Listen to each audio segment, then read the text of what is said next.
Tonight, a NewsChannel 13 Investigates special report. Poor cell service was at the center of the shooting death of Kaylin Gillis in Washington County. Has anything changed since that fateful day last April?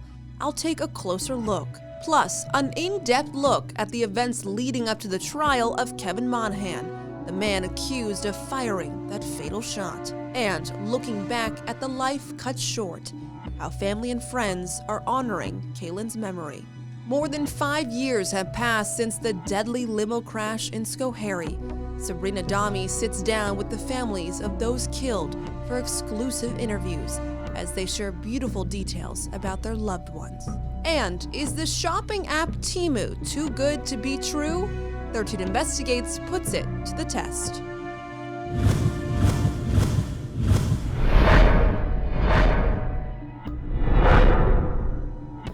Good evening, I'm Tessa Bentulan. Welcome to this 13 Investigates special report. Last April, Kaylin Gillis was shot and killed after the SUV she was in turned into the wrong driveway in Washington County. As her friends frantically tried to call for help, they could not reach 911 because there was no cell service. It could have meant the difference between life and death, and has put a national spotlight on issues with cell signal in Washington County. Have things improved since her death, or are plans in the works to increase service? I take a closer look. We entered into the town of Hebron. My photographer Alex is driving our car, and I've got both my cell phones here. I've got my personal phone and my work phone. On my personal phone, I have T-Mobile, and it says that I am on roaming service right now, and I still have 3 bars on 5G. On my work phone, I have Verizon, I'm on SOS, and I have absolutely no service. We decided to take the same route as Kaylin Gillis and her friends did that tragic night in April. First, we headed to Kevin Monahan's home on Patterson Hill Road. I put his address into the GPS on both my phones. First, I tried my work phone. And we'll type in Patterson Hill Road. And nothing is coming up right now because I have SOS. I don't have any service, no internet connection. It even says it on the phone. So it looks like it's working on my personal phone. I typed in Patterson Hill Road. It's taking a minute to load. Once it loaded, we had a 9-minute drive to Monahan's home. I continued to check the service on both phones. We're about 5 minutes from Patterson Hill Road. Still no service on my work phone. On my personal phone, the GPS is going, it's working, it's telling us the directions. Even actually on our car radio, we have 3 bars, but it says it's also using roaming. The FCC has a mobile LTE coverage map that shows you cell service coverage of the nation's 4 largest mobile carriers. It says Hebron, New York is mostly covered by AT&T, shown in blue on the map, followed by Verizon in red and T-Mobile in pink. But there are patches in the area that are not covered at all. We can't force the carriers to put service where we want them to. We can ask them, we can indicate where problem areas are, but this is something that has been on our mind and we have been trying to address for many years. Washington County is aware of the lack of cell service in some areas, well before Gillis's death. Laura Oswald, the county's director of economic development, says they are reliant on phone carriers taking action. However, changes have been made over time. So at this point, you have more cell service in those areas, specifically Hebron, but not to the point where you would like it to be. Correct, but there's also another change, and that is a technology change as carriers eliminate 3G from the networks and move to the 5G. That's also instituted some changes because the 5G signal, while it's typically considered a better signal, doesn't have the same broadcasting range, which means that it's made for some overall changes that we're still determining what the impact is. The closest cell tower I saw on my drive was in Argyle, about a 25-minute drive from Hebron. We're near Kevin Monahan's home, and I've got both my phones out again, and both my phones say I do have service. So on my personal phone, I have 1 bar right now. And then on my work phone, I've got full bars. The next and final stop was to drive 5 miles away to Cemetery Road. It's where Gillis's friends were able to finally get cell service to call 911. I'm going to try and place a call to my photographer, Alex, who's sitting right next to me, on both phones and see what happens. I first tried to call Alex using my personal phone. And it doesn't look like the call is going through yet. Even with cell service, I'm not able to place the call to Alex on my personal phone. The call I placed to Alex went straight to voicemail. Both of Alex's phones also have service on Cemetery Road. So now let's try my work phone calling Alex's work phone. I've got a few more bars on my work phone than my personal phone here. Alex gets the call immediately. I'm getting that there.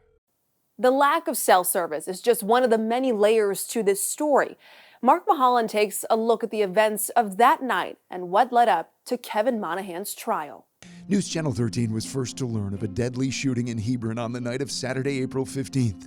By the next day, we'd learned that a 20-year-old woman had lost her life and that someone was in custody. They were basically looking for their friend's house and got mistaken and drove up this driveway. On Monday, we learned Kaylin Gillis was shot and killed while riding in a friend's SUV. The car had mistakenly pulled into a driveway on Patterson Hill Road. The sheriff telling us the homeowner, Kevin Monahan, had fired 2 shots at the Ford Explorer. One hit Gillis in the neck.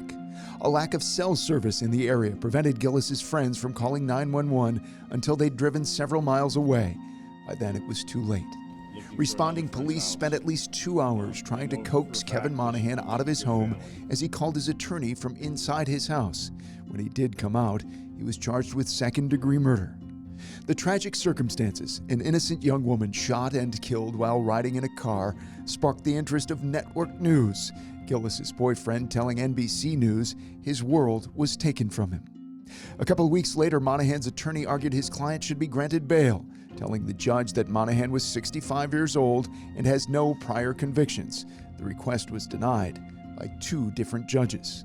On May 18th, the Washington County grand jury returns an indictment accusing Monahan of murder, that he acted with a depraved indifference toward human life. He's also accused of reckless endangerment and tampering with physical evidence. He was arraigned on those new charges 1 week later, pleading not guilty. Newly revealed court documents in late May shed light on Monahan's self-defense. They reveal Monahan told police he was asleep at the time of the shooting. When asked what happened, he reportedly answered, "Nothing that I know of," and told police there are hunters shooting in the area all the time. Monahan's attorney would later request that those statements be suppressed. In late July, Monahan's attorney, Kurt Mossert, made a request to allow Monahan to return to his property so he could do a walkthrough and show him exactly where he and others were at the time of the shooting. That request was also denied. On August 24th, Gillis's parents, Andrew and Angelique Gillis, filed a wrongful death suit against Kevin Monahan. It accuses Monahan and his wife, Jinx, of negligence. It alleges that Monahan didn't mark his property or warn people to not turn around. And like the criminal charges, it does not claim they intentionally caused Kaylin's death. We're claiming purely accident in this. On October 25th, the trial, scheduled to begin on Halloween, is officially postponed. NewsChannel 13 learned that delays with the analysis of some evidence in the case forced the judge to adjourn the trial. By December, legal motions came fast as we approached the new trial date. First, Monahan's attorneys asked the judge to prohibit the use of certain words during the trial. Words such as victim when referring to Gillis and Monahan as an assailant or perpetrator. The district attorney's office responded with their own filing, saying it will be readily apparent to the jury that the prosecution's theory of the case is that Kaylin Gillis is a murder victim and Kevin Monahan is the murderer. Monahan's attorneys also asked that members of the public be barred from showing up at the courthouse with signs or clothing supporting Kaylin Gillis. And just days before the start of the trial, we learned 500 potential jurors were summoned to the Washington County Courthouse, a record number for a trial in this county. Kaylin Gillis was just 20 years old when she died, but she's left a lasting impact on her community. Here's Rachel Teedy. The woman at the center of all of this is Kaylin Gillis. Her friends have called her wonderful, talented, and thoughtful. I reached out to them as well as Kaylin's family to see if they wanted to do interviews for these stories, but out of concern for the ongoing court cases, they said they would rather wait for now. But they want the world to know the kind of woman she was. I love you, Kaylin. I love you, Kaylin. I love you, Kaylin. I love you, Kaylin. I love you, Kaylin. Shortly after Kaylin died, her friends posted videos honoring her legacy. I love you, Kaylin. We love you, Kaylin. Love you, Kaylin. I love you, Kaylin. We love you, Kaylin. Kaylin was just 20 years old when she died, but her impact touched a community. Her family writing in Kaylin's obituary, she lit up any room she walked into. She graduated from Schuylerville Central School in 2021 and wanted to be a veterinarian or a marine biologist. Her father spoke to the press shortly after Kaylin's death. She was so smart, kind, loving. She had so many friends. The outreach from everyone around the world has been incredible. A GoFundMe was started to help the Gillis family, originally set at a goal of $140,000. The money raised surpassed that, ending at almost $148,000. The family said they wanted to start a scholarship in Kaylin's name. A family representative told me details of that are still being worked out, and information will be released after the trial, hoping to spread Kaylin's light to even more people. Kaylin was buried April 21st, 2023. Her legacy, though, lives on. Kaylin's father, Andrew Gillis, says once the trial has concluded, he looks forward to honoring his daughter. Reporting for News Channel 13, I'm Rachel Teedy. Coming up, it's been more than 5 years since the deadly limo crash in Schoharie, but the emotions are still very raw for the families touched by the tragedy. Sabrina Dami sits down with the victims' loved ones. And 3 high-speed chases in our area caught on dash cam.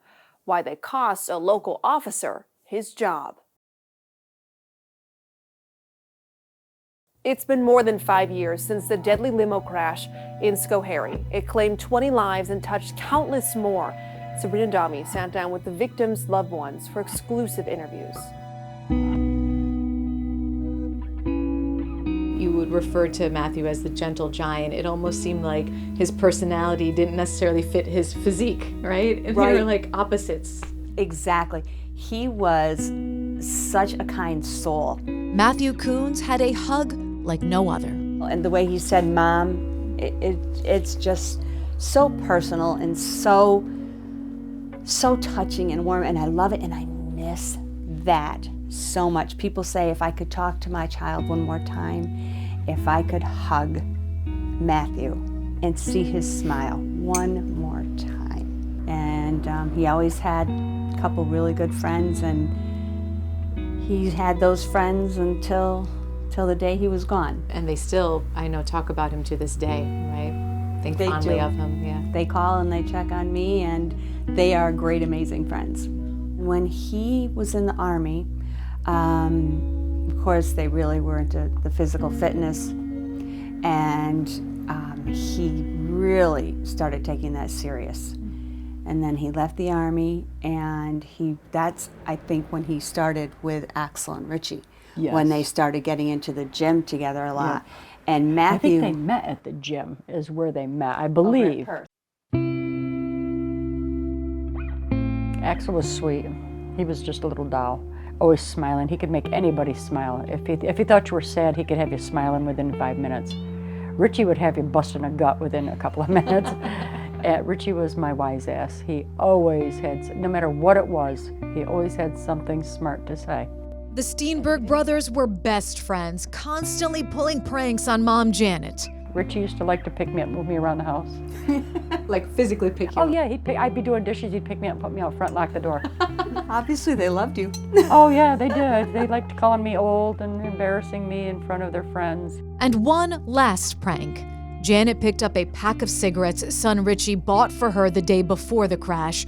She didn't open it until after the tragedy, and she found just one cigarette inside. Do you remember laughing in that moment? Yeah, Did it just I provide do. a moment? Yeah, it was just like, I was like, oh, you little snot. I can't believe you got me again. You got me again, one last time. Janet is now helping to raise Richie's daughter, and Jill takes care of Matthew's dog, Bane. Both heavily rely on each other for comfort on the tough days and laughter on the happy ones. Where our kids were connected, and we really were, but we weren't. We were, but we didn't know we were. Right. Until this. As time goes by, I'm afraid that it'll get so far away that I forget. I don't ever want to forget. And that putting them on the shelf thought sometimes does come into my mind, and I don't ever want to be there. If you want to watch our full special on the Schoharie limo crash 5 years later, you can find it on the WNYT YouTube page. Still ahead, the 3 police chases that led to a local officer's firing. We'll show you the video. And have you shopped on Teemu? We put the deep discount items to the test. That's next. Cruiser camera video obtained by 13Investigates shows 3 times a Dalton, Massachusetts police officer was involved in high-speed chases. The events eventually cost him his job. It's just before 11 a.m. on May 14th. Dalton Police Sergeant Buston Bizzella is about to go on a high-speed chase with this black BMW after an alleged assault with a knife was called in.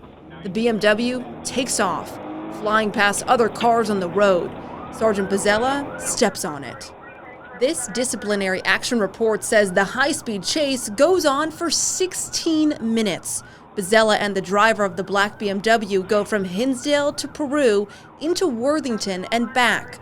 Both of them weave in between cars, they pass people biking, and even going for a walk in residential neighborhoods in Berkshire County. Bizzella said he was going 75 miles an hour and still losing sight of the black BMW at times. But the cruiser camera video shows Bizzella hitting a top speed of 99. Police Chief Deanna Strout wrote in this report that she believes, quote, Bizzella deliberately omitted the information regarding his speed in order to avoid being reprimanded, further finding the omission was intentional and constitutes untruthfulness. At one point, Bizzella and the black BMW go off-roading, driving on a patch of grass before taking off. A few minutes later, it happens again. Bizzella tries to stop the car by blocking it, but the BMW passes him and speeds off once again. Chief Strout concludes her report by stating, at no point during the pursuit did dispatch inform Bizzella that a stabbing had occurred, nor did Sergeant Bizzella ask if the suspect had committed a stabbing. As a supervisor, it was Sergeant Bizzella's responsibility to ask these questions prior to or while engaging in a high-speed pursuit. Records showed that he made no such inquiry. In the end, Bizzella decides to stop the chase. On the way, putting Teemu to the test are the online shopping site's ultra-low prices and huge hauls. Too good to be true.